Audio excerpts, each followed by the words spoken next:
So here we go. And it's all yours, Katherine. How you call that 2020 year?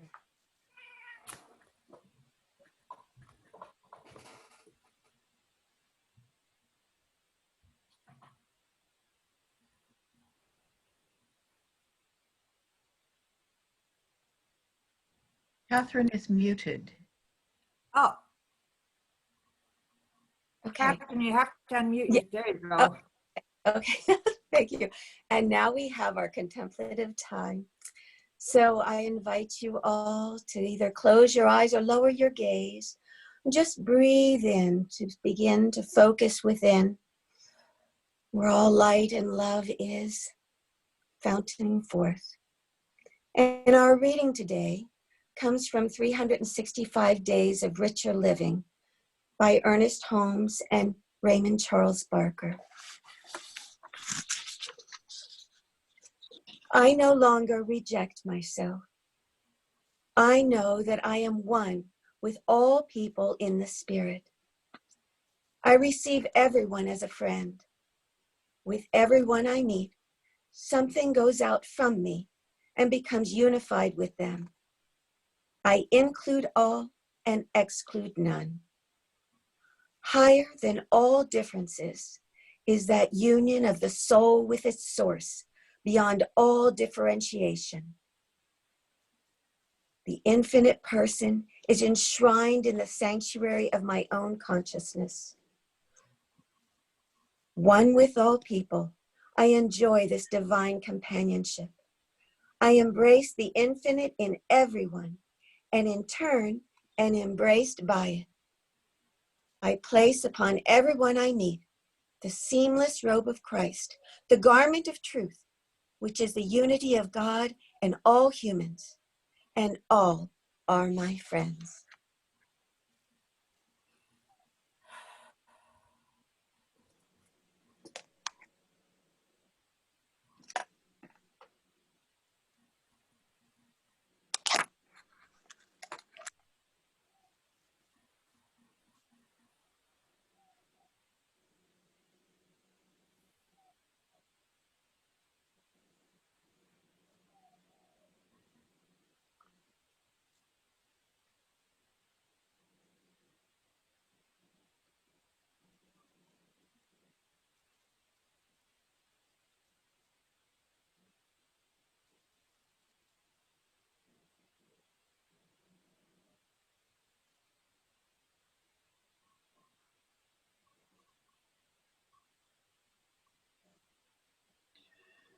I see joy, I see peace, I see goodness surrounding me. I see love in every breath I breathe. I see God in everything. I see happiness, I see freedom. I see the beauty that lives in me. I see perfection in what life brings. I see God in everything.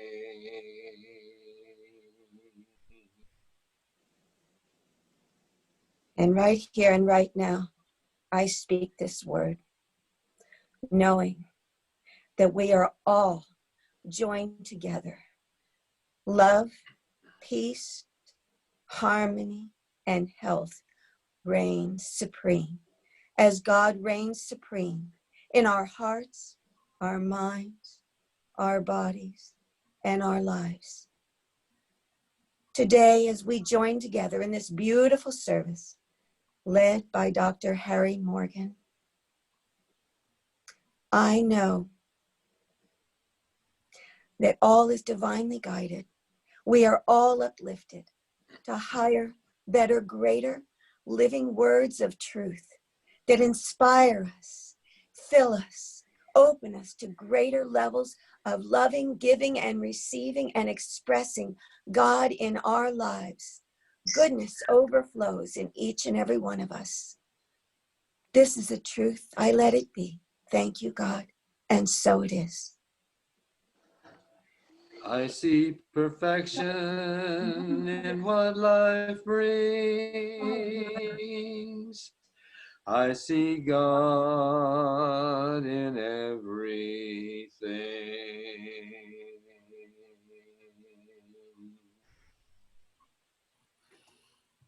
Thank you, Catherine and Jackson. I want to tell you just a little bit about Dr. Harry before I give him the floor. And what I want you all to do is to put it on speaker view because he's not using the PowerPoint. And so we'll just watch him. I've known Dr. Harry over 30 years, I'm sure. I met him because his mother-in-law was my board president when I had the church in Hawaii. And he came a few times to speak to us and did some fabulous workshops that were talked about for months afterwards, especially the one he did on forgiveness. He's also had, been a senior minister for all this time. He's been part of AGNT, which is, I can't even remember right now, the Association for Global New Thought, I think, and was with a contingent of people that had a conference with the Dalai Lama. And he's been served our home office, the greater part of us in many different ways. And I saw him again at our last conference and I just thought, wow, I saw an elevation of consciousness in him that was absolutely beautiful. And so help me welcome Dr. Harry Morgan Moses. And let me stop the share so that you can just see him, and everybody else should be muted. Except Dr. Harry, who should unmute himself. Good morning, everybody. It's a pleasure to be with you and to be with the consciousness of Angelica. Always a joy to be with the consciousness of Angelica. This is a kind of fun for me because the title that you guys have been working on is We Are. I know that that's been coming from a place of we are all in this together, we are all one, there's one life, there's one person. But if we go from we are to the first person, it becomes I am, yeah? And when we go to I am, we know that as we learn an understanding of who we really are, I'm going to go to a particular line, but I want to give you an idea of how powerful the whole direction of I am consciousness is, and really what that means and how we use it. And of course, everyone can say I am. You might just practice that, just say I am. And you notice when we say I am without an object, it's just an open thing. There's no argument within the soul about the statement I am.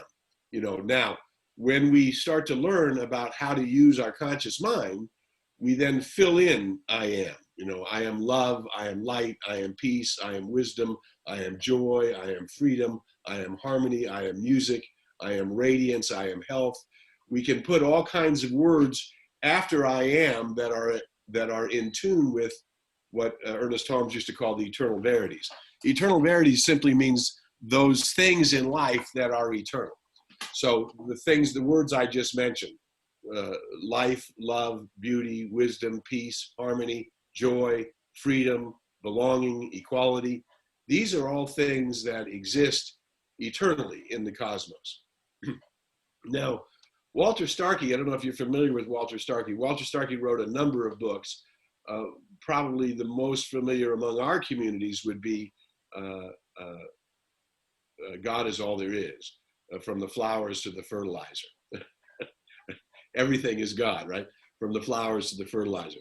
But he also wrote a book called The Double Thread. In the book called The Double Thread, he's talking about the journey of the human experience is integrating this I am consciousness, this I am that is the truth about me, this I am that is equally distributed among every race, every color, every creed, every religion, every country. You can't imagine, there's no way a system of energy, if you change the word God and say energy, and then say energy and matter are equal and interchangeable, there's no way there could be a hierarchy in energy, because then there would be something to defeat it and something could overwhelm it, and then the infinite wouldn't be infinite. So what we know is that the great distributor of equality is God itself, and that God has distributed that equality absolutely the same to each and every soul on the planet. And that I am that Moses spoke of in the Bible, the I am that Jesus spoke of, I am the way, the light, and the truth, the I am that I am, this universal thing, this first person I am that is never argued with, right? Now, some souls with less self-esteem, when we say I am love, I am light, I am joy, I am wisdom, I am peace, and I am harmony, they say, no, I'm a second-grade fiddle, and I'm not worthy. But that's not because it was not distributed in equality. That's because that level of consciousness hasn't risen up to the place where the I am that I am is guiding, guarding, protecting, directing, unfolding, and leading us, yes? So here's the statement I want to use as the basis of what we're going to talk about for the next few minutes. And that statement is, I am an immortal spiritual being. I am an immortal spiritual being, superior to my mind, to my body, and to my experience. I am an immortal spiritual being, superior to my mind, to my body, and to my experience. Now you notice when we say that, we don't say, I don't have a mind, I don't have a body, I don't have an experience. We say the I am that I am is greater than those things, and yet includes those things, yes? My mind, my body, and experience. Now, so this I am has been called in the religious traditions of time, in the ancient tradition is called, in the most ancient tradition, Hindu, it's called the Atman. In Buddhism, it's called the Buddha consciousness. In Christianity, it's called the Christ consciousness. In Judaism, it would be called the neshama, or the soul. Every culture has a name for this aspect of ourselves. But let me see if I can help you ground it, and then also help you embrace it in a new way. Because what's that wonderful old hymn, and he walks with me and he talks with me, and I'm always with him. Some of you might remember that if you came from the Christian tradition. That is this capacity we have to engage in our dialogue with Source, with Creator, through this unique self that I am, which would be called my soul. In the textbook, in Ernest Holmes' Science of Mind textbook, we call the Trinity spirit, soul, and body, yes? And we would also call it conscious awareness, subconscious awareness, and the effect of those things. So when we start living from this I am consciousness, we're starting to walk in tune with the infinite. And of course, that's where we all want to go. For all of you who have studied the first year course and know the Science of Mind form of prayer, which we call spiritual mind treatment, which is basically just affirmative prayer done by identifying ourselves with the one itself.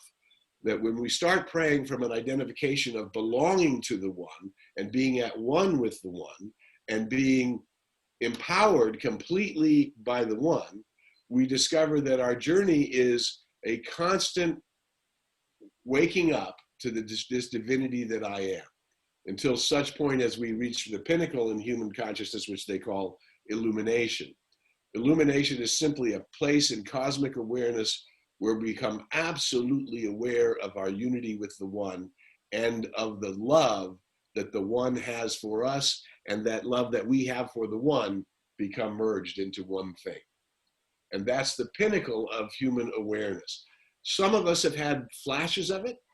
Some of us have moments of it when things are just right. We call that the kingdom of heaven, when everything is just right. Remember, Jesus, the master teacher, said, behold, the kingdom of heaven is at hand. It's right here, yes? So we have moments when we step into it, moments of bliss, moments of connection. And of course, our goal is to be walking in that connection, to be walking in that bliss. As Joseph Campbell, the great mythologist, said, the ultimate goal of life is to be able to tolerate your bliss, right? If we but knew how loved we were by the divine, if we but accepted the fact that the divine has given all of itself to each of us. So when we talk about inclusion and people belonging together, that wholeness has been given to every living soul.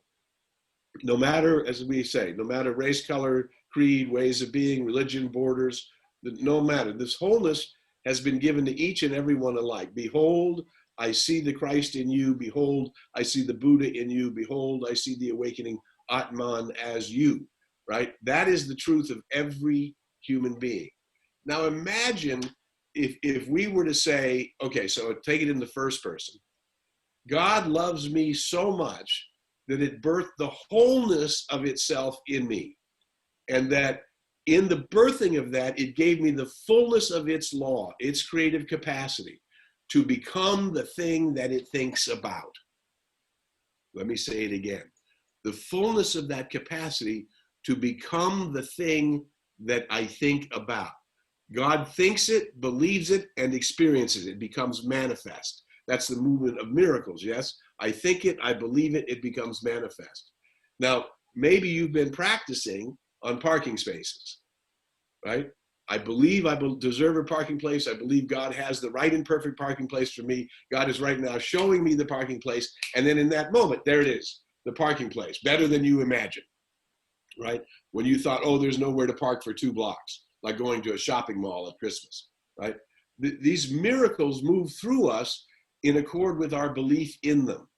So this I am, so when you go from the we are, so my thing in the world today is if everybody but knew they were already ordained by God as the beloved of the Most High.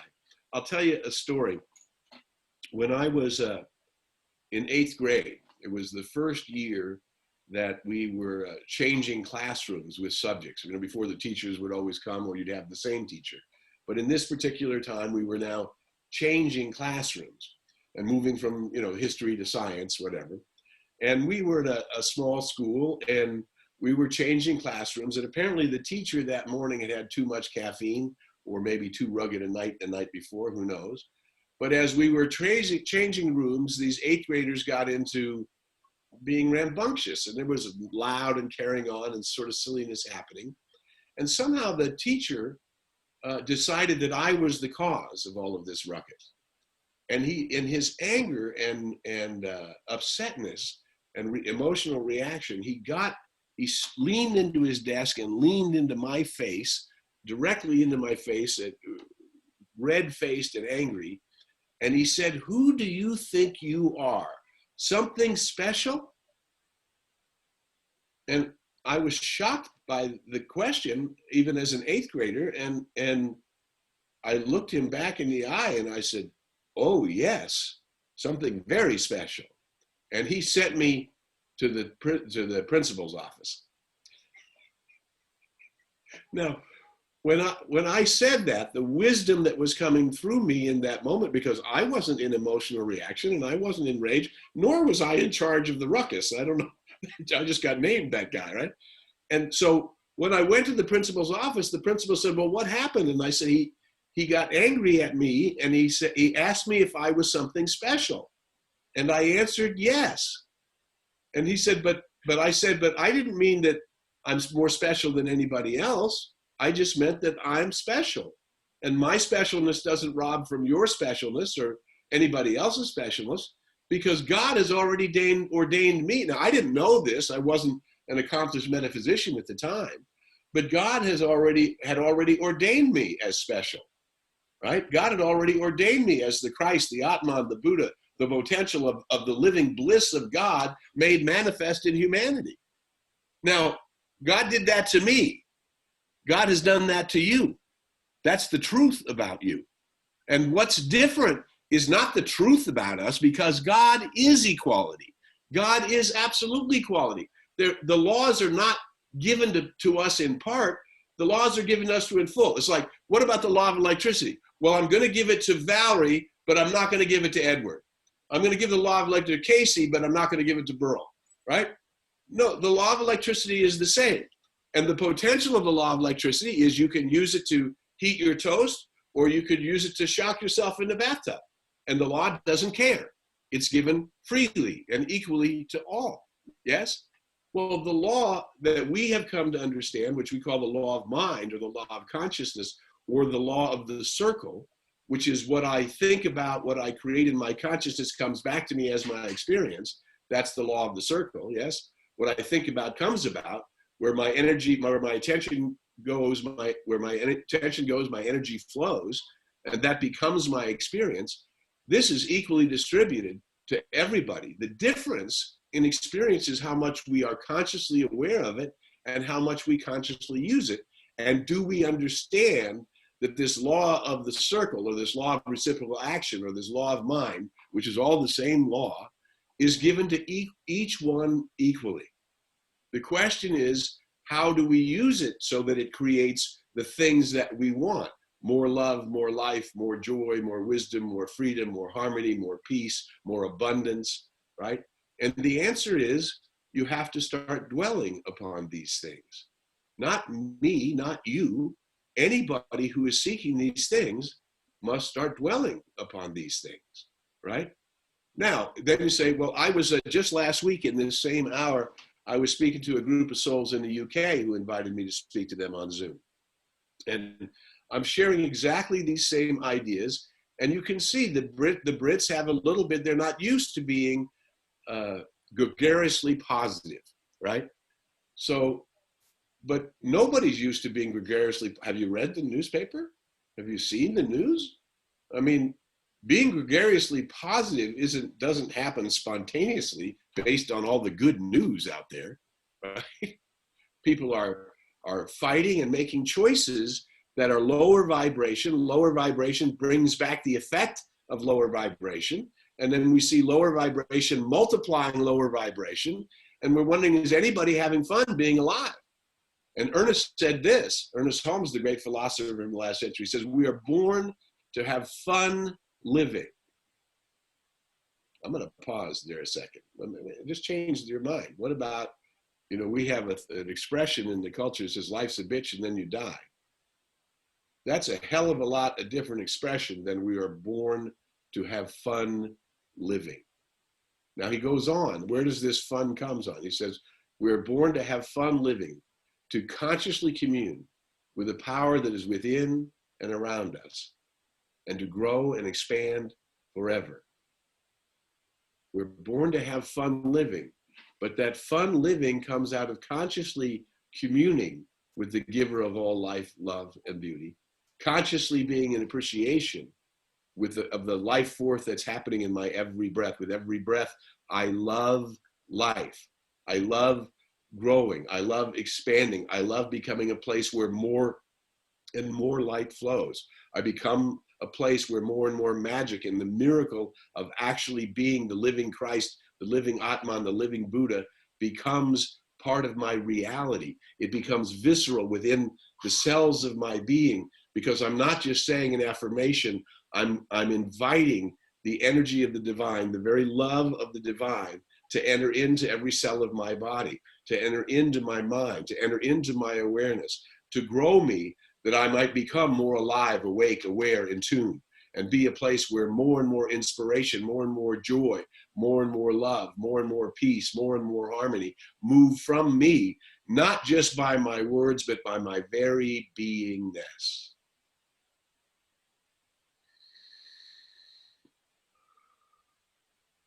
And you don't have to do anything to get that. It's already been given you. But how do we get the mind to become more affirmative? How do we get the mind to look for the good wherever it is and add to it? How do we become a place where the light and the love of divinity is moving through me in my unique way? Because who do you think you are? Something special?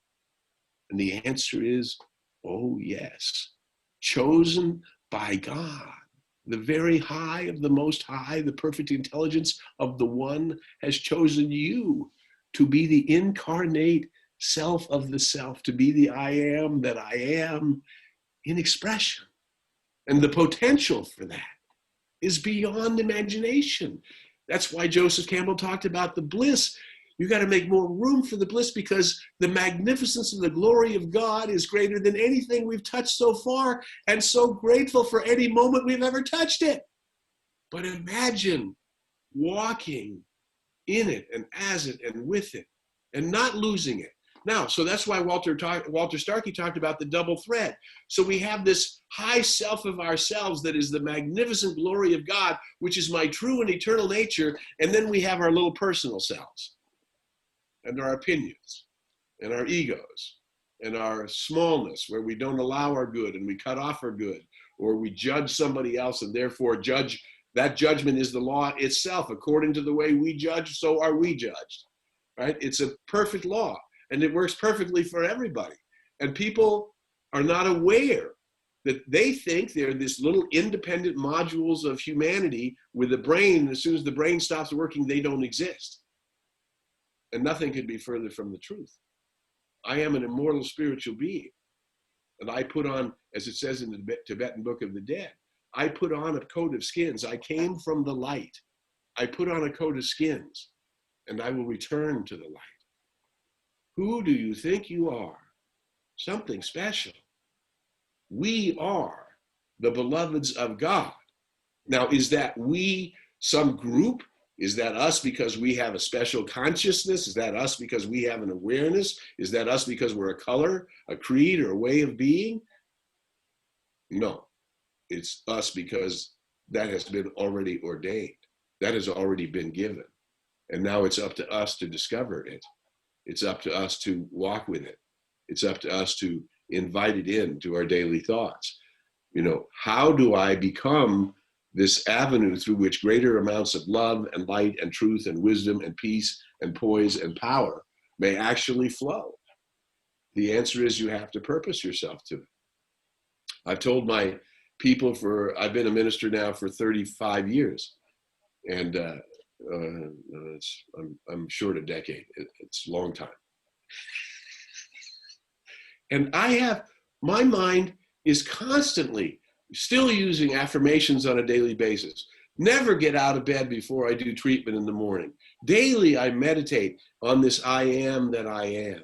I am that, I am that. It's such a big, huge thing. Daily, I'm inviting this transformation to happen in me and as me and through me. Daily, I seek to be an avenue where more life enters into the world with my friends, with my grandchildren, with my children, with my beloveds. Everywhere I go, I seek to be a place where God is happening now. And I don't do it by braggadociously living from it. I do it by inviting it through prayer and meditation into my awareness. Thoughts become things. Thoughts are things. What's the difference between a prayer and a thought? The only difference is my intention. Yes? So one of the things I teach people is do not get out of bed until you can greet the day. And then people want to tell me that they need to have bodily functions. I say, well, then go take care of this elimination and then come back into bed and get ready to greet the day, right? There's no excuse for not being an avenue. I mean, there is an excuse if you want to live at the level of stuckness, if you want to live at the level of separation, if you want to live at the level of prejudice and fear and doubt, then you don't have to do any work at all. Then just let the human race lead you along, and boy, you'll get bumped around in the rocks and hit every obstacle there is to hit. But if you want to rise above that, and you want the presence of grace and the law of beauty to be working in your life, then you have to invite it. You have to affirm that it's there. You have to use this term I am appropriately and start listening. Do you ever say, I'm not that bright, I'm not that smart, I'm not that wealthy? Then take all of those things out of your I am and say, who I am is the very glory of God, and I'm a work in progress, and I'm growing today. Yes? That we have these tools, affirmative prayer, which we call spiritual mind treatment, and we should be doing that on a daily basis. And when I say should, it's your life, it's your law of reflection, it's your law of the circle. You do with it what you want. I'm encouraging you that I know that if humanity were to wake all the way up, we would be living from bliss to bliss, from more good to greater good, from more love to deeper love, to more harmony to deeper harmony, to better relations with everyone and every nation and every kind of being every day, if we were to purpose ourselves to do so. And how do I know that? Because it works for me. But it's not working for me because I'm special. Who do you think you are? Something special? And you have to begin to let that organic answer come up from your heart that says, I am something very special. Not because I say so, but because God has said so. And I am here to reveal that divinity in my life and in my experience, to reveal it as who I really am, this immortal spiritual being, so much greater than my mind and my body and experience, that I'm moving toward the bliss of being in love as it, as that I am, that I am.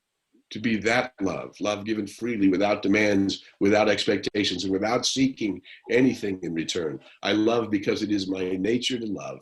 I adore God because God adores me beyond measure, and I want to know about that adoration in a way that's so much greater than I have yet to do.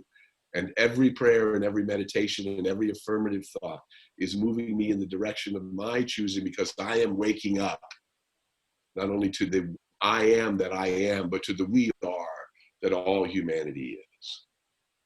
And this is our possibility. Each and every one of us, every day, has the opportunity to use our mind and our state of consciousness affirmatively, positively, healing, solving, advancing, and growing, and learning how to live from praise and thanksgiving, not because you're making it up, but because that's how you feel about God, and that's how you feel about your life.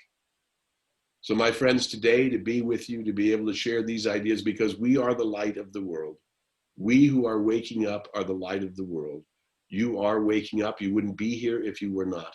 You are that light. You are that presence. You are that power.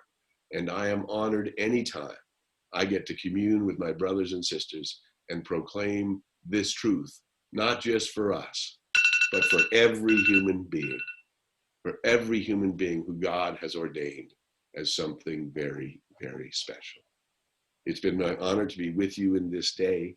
I thank you for your time. I thank you for your consciousness. And I think I will take a breath, and together we will pray. Yes?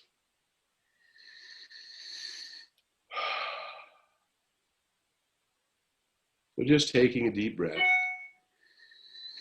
gently, and then allow that deep breath to go into your heart. As knowing that today, this morning, we have turned to the one. We have each turned to the one in our own individualized consciousness, and we have turned to the one together. And in that turning, through that unique individualization that I am, through that Christ, through that Atman, through that Buddha, through that high self that I am, we have touched each other. We've advanced in healing, and we are bringing forth the gift of peace and renewal and healing and wholeness and beauty into our immediate experience, into those who touch the arena of our experience.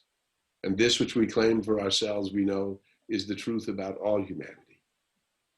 And we become an avenue through which this waking up, through which this human transformation and transfiguration into the realization of the divinity of all life is happening everywhere on the planet. This kingdom is right now being revealed in our lives. It is not waiting for time or others, but that which we would hold for ourselves, we would hold for all. Praise God, praise God, praise God. For the victory of this word, for its completion, for its already being made manifest in each of us and all of us, and for all of the good that it brings, I give deep and profound thanks. I allow myself to be filled with praise and thanksgiving. And I simply let go. I let God. I allow it to be. As together we declare, and so it is.